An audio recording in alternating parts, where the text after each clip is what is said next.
terrifiant, c'est terrifiant. Quelle imagination, quel univers, où as-tu été chercher tout ça? Je me suis inspiré d'un précédent dans l'histoire de l'Égypte ancienne. Aton, dieu unique, imposé par Amenhotep IV. Ah oui, le pharaon fou. Akhenaton. J'avais oublié cet épisode. Ça n'a pas duré longtemps, je crois. À peine 20 ans. Tu m'étonnes. Il s'est bien planté. Pendant des millénaires, les Égyptiens vivaient avec plusieurs dieux et lui, sur un coup de folie, décide d'imposer un seul dieu. L'humanité a toujours fonctionné ainsi, avec les dieux grecs, romains, scandinaves, et j'en passe. Aujourd'hui, seul l'hindouisme subsiste. Alors que toi, avec ton Dieu unique, tu pars du principe qu'il a déjà près de 4000 ans d'histoire sur les hommes, et tu l'ancres dans notre réalité. C'est terrifiant, terrifiant. Oui, un Dieu unique pour 3 communautés. Chaque communauté croit détenir la vérité, sa vérité sur ce Dieu unique. Elle se l'approprie, elle lui prête des paroles, des écrits, des actes pour justifier une morale, des interdits, un code de conduite, des lois, un mode de vie. Ça crée des susceptibilités, des peurs, des conflits. Ce n'est pas nouveau, si on regarde bien. À part l'épiphénomène Aton, l'homme a toujours eu un besoin de créer des êtres suprêmes, des divinités pour manipuler son semblable par la crainte. Pour en revenir à ton manuscrit, tu envisages avec le temps que les croyants se font de plus en plus rares parce que moins naïfs, plus renseignés et surtout indifférents, d'où l'angoisse de ton personnage, Dieu, qui a une peur bleue de mourir. Et oui, il me fait peine ton Dieu, tout vieux, tout seul, comme un Robinson Crusoe dans son paradis tout perdu. J'aime bien l'idée de l'arbre à voix. Et l'autre bonne idée, pour sauver Dieu, recycler les voix humaines en petites bêtes à bon Dieu. petites bêtes à bon Dieu. Oui, c'est ce que dit Satan, si je me souviens bien, non? Ça va? Un sentiment de déjà-vu, sauf que là, ça fait déjà entendu.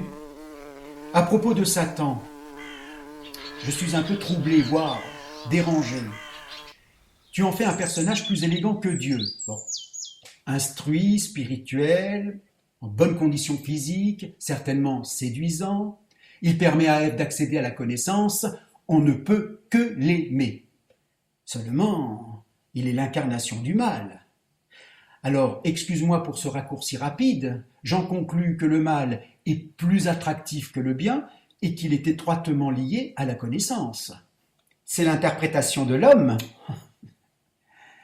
C'est ton interprétation, c'est ce que toi tu as écrit, c'est ton imagination. Tu es tout de même culotté de charger l'homme à ce point. Tu l'as dit tout à l'heure, l'homme a toujours eu un besoin de créer des entités supérieures à lui pour manipuler son semblable. L'homme est un terreau inépuisable et par conséquent, évident. Eh bien justement, tu avais l'occasion d'inverser la tendance. Tant qu'à faire de créer un univers imaginaire, qu'il soit sympathique.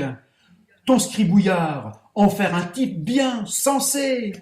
D'un côté, la bonté, le charme, l'amour, la compassion, la solidarité, la tranquillité d'esprit, la bienveillance, le savoir, voilà pour le Dieu. De l'autre, la douleur, la laideur, l'horreur, la haine, l'ignorance, voilà pour le Satan. Je ne veux pas d'une histoire manichéenne. Il n'y a pas d'un côté le bien, de l'autre le méchant. C'est plus complexe que ça, comme l'homme. Obscur et lumineux, loup et agneau. Combien d'êtres humains et d'animaux innocents sacrifiés sur l'autel du bien? Le mal et le bien vont de pair. Dieu, Satan et Ève sont innocents. Seul l'homme est coupable. Et le cochon? Quoi, le cochon? Il est innocent lui aussi. Pourquoi en avoir fait un animal impur? Pourquoi lui plutôt qu'un autre? Il passe pour être un animal sale et grossier. Tu manges comme un cochon, ma femme est une grosse cochonne. Le pauvre cochon, il n'y est pour rien. Bref, tu as imaginé un monde dystopique dominé par 3 morales religieuses, lesquelles déformeraient la représentation du cochon, de la femme, de la connaissance et de la sexualité. Ce n'est pas très réjouissant tout ça. Tu as vu? Je ne parle plus de tête de cochon et de tire-bouchon. J'ai tout enlevé. Heureusement, heureusement, c'est nettement mieux ainsi. Beaucoup mieux. C'est plus épuré, apaisé, spirituel et plus économique. Ah oui, de 6 personnages, on passe à 3 personnages. Ce n'est pas négligeable. Je n'aimais pas du tout ta première version, et je n'aimais pas surtout ce que tu comptais faire avec les 3 ordres religieux. Non, c'était d'un vulgaire. Non. J'apprécie ta remise en cause. Tu as tenu compte des remarques. Je sais combien ce projet te tient à cœur. Entendu, on le monte. C'est vrai? Aussi vrai que demain il fera jour. Oh, je t'adore, je t'adore. J'ai hâte, j'ai hâte.